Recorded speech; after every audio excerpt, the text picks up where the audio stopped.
Hello दोस्तों, नमस्कार। मैं दीवान सिंह। आपको पता है आज 15 अगस्त है। जगह जगह झंडारोहण होगा, नए नए कार्यक्रम होंगे। सभी दफ्तरों में, स्कूलों में झंडे फहराए जाएंगे, क्योंकि ये आज़ादी का दिवस है। और इस आज़ादी के दिवस पर राष्ट्रपति से लेकर स्कूल के टीचर तक संविधान की बातें होंगी, कानून की बातें होंगी, मर्यादाओं की बातें होंगी, गवर्नेंस की बातें होंगी। कुछ वहाँ बोलने वाले होंगे, कुछ वहाँ सुनने वाले होंगे। लेकिन वास्तव में जब हम देखते हैं कि बड़े बड़े लॉ के कॉलेजों में संविधान पढ़ाया जाता है, कानून पढ़ाया जाता है, पार्लियामेंट पढ़ाई जाती है, नेचुरल जस्टिस पढ़ाया जाता है, दुनिया भर के डॉक्ट्रिन प्रिंसिपल्स पढ़ाए जाते हैं, लीगल प्रिंसिपल्स। और एक प्रिंसिपल होता है प्रिंसिपल ऑफ प्रोपोर्शनैलिटी, समानुपात का सिद्धांत। यानी जैसा आप करोगे वैसा आप भरोगे। कहने का मतलब यह है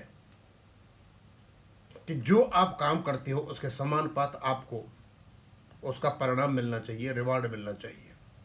जैसे आईपीसी में परिभाषित है कि आप ये क्राइम करोगे तो उसकी इतनी सजा है, सबके लिए है, हर व्यक्ति के लिए है, कोई छूट नहीं है। उसी प्रकार समानुपातिक जो वितरण है ये कॉन्स्टिट्यूशन भी बताता है, ये भी फंडामेंटल राइट में है। लेकिन अब सवाल उठता है कि जो बैंक पेंशनर्स जिन्होंने अपना पूरा का पूरा जीवन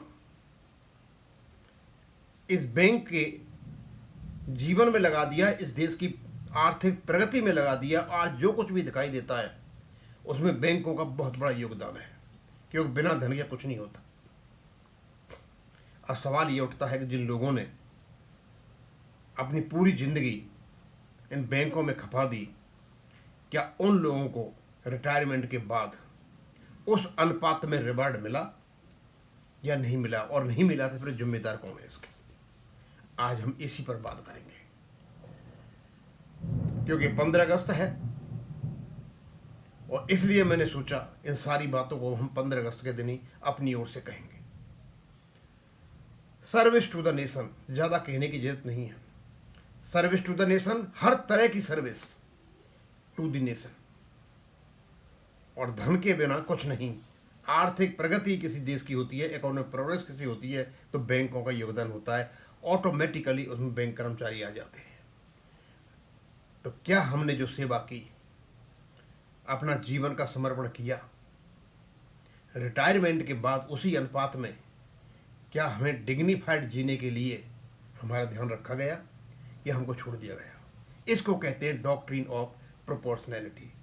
हमारा समर्पण और उस समर्पण के बदले रिटायरमेंट के बाद हमारी देखभाल।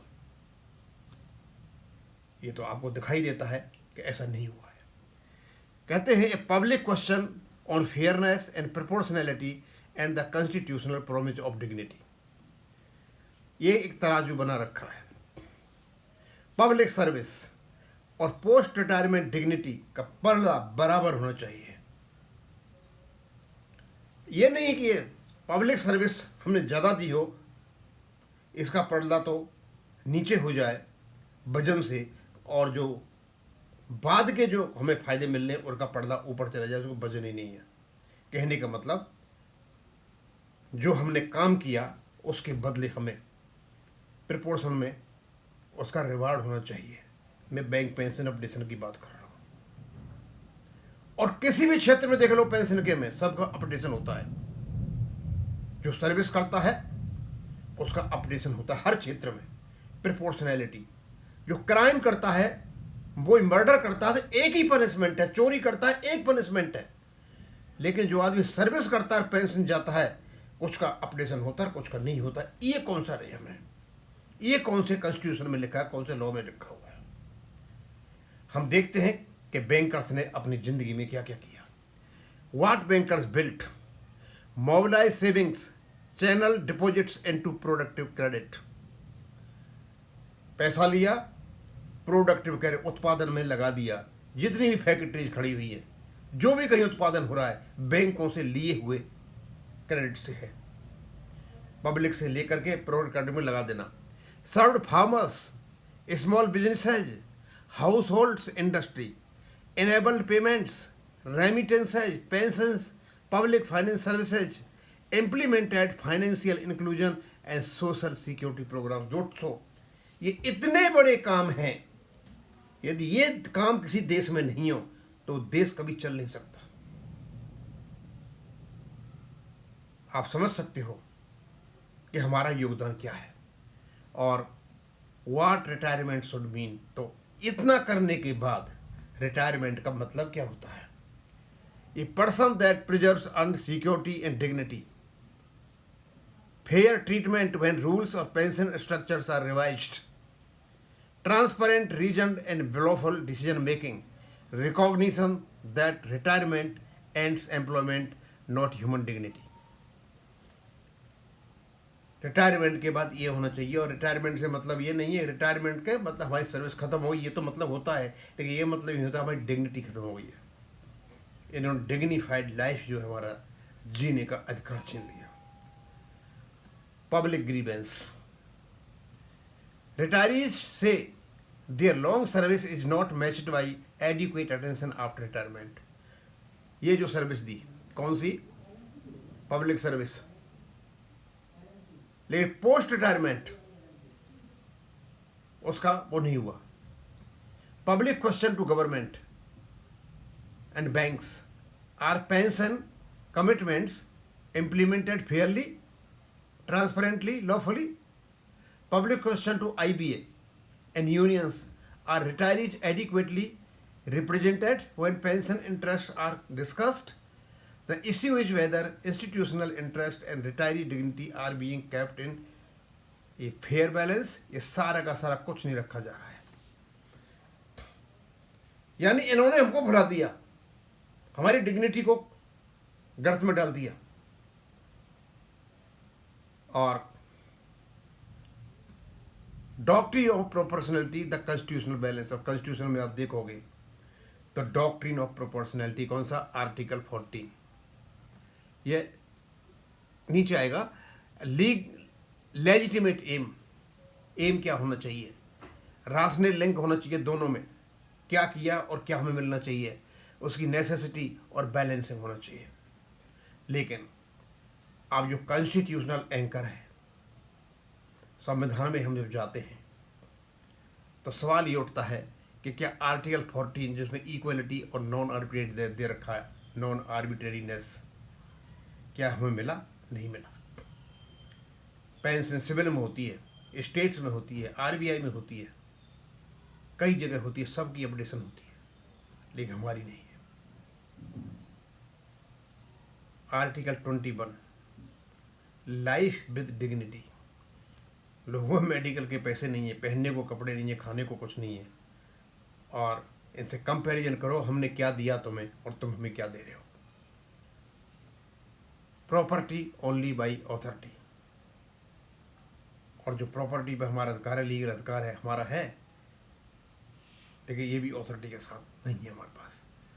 Our independence day message, a nation that ask for a lifetime of service must also protect dignity after service.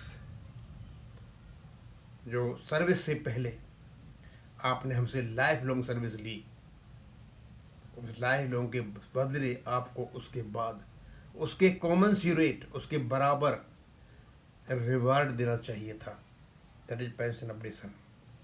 लेकिन कुछ दलालों ने मिल करके इसको डाल रखा है। और लेट रिटायरमेंट भी ए ट्रांजिशन नॉट अबेंडनमेंट। और जो रिटायरमेंट है, आप सोचते हैं चेंज हुआ है, पहले सर्विस करते अब सर्विस नहीं करते, लेकिन ये नहीं है तुम त्याग दो, बिल्कुल ही छोड़ दो। और दोस्तों, मैं तो कहना चाहूँगा इस काम में सुप्रीम कोर्ट भी पीछे नहीं है। जो न्याय का मंदिर है, जो भारत, जो सरकार का एक अंग है, बार बार इस केस की इस प्रकार तारीख लगाई गई, इसकी सुनवाई नहीं हो। पहले तो एडजर्नमेंट का खेल था, जो वर्तमान सीजीआई ने खत्म कर दिया, लेकिन उसके बाद दूसरे रास्ते ढूंढे गए। अब देखते हैं क्या होता है। और इसके बावजूद एक सशक्त रेगुलेशन है हमारा, सशक्त रेगुलेशन होने के बावजूद भी हमारी सुनवाई नहीं हो रही। हम यही इस देश से आज 15 अगस्त दिन कहना चाहेंगे, भाई जो कुछ भी आपने हमसे लिया, तो रिटायरमेंट के बाद हमसे कुछ छीन क्यों लिया, दे क्यों नहीं रहे हो। जो भी पब्लिक सर्वेंट सर्विस करता है, सेंट्रल गवर्नमेंट में देख लीजिए, सिर्फ स्टेट गवर्नमेंट में देख लीजिए, आरबीआई में देख लीजिए, और भी कहीं देख लीजिए, जब रिटायरमेंट के बाद उसके ध्यान रखा जाता है केवल बैंक को छोड़ करके। ऐसा क्यों है? अब यही सवाल हमारा आज 15 अगस्त के दिन ये पूरी भारत सरकार, इवन सीजीआई साहब, राष्ट्रपति साहब से भी है कि आखिरकार बैंकरों के साथ ये दुर्व्यवहार क्यों, ये मिसमैचिंग क्यों है। हमारी जो सर्विस हमने दी है उसके बदले में रिटायरमेंट के बाद हमारी डिग्निटी कम है। अब यहीं ख़त्म करूँगा। थैंक यू, धन्यवाद।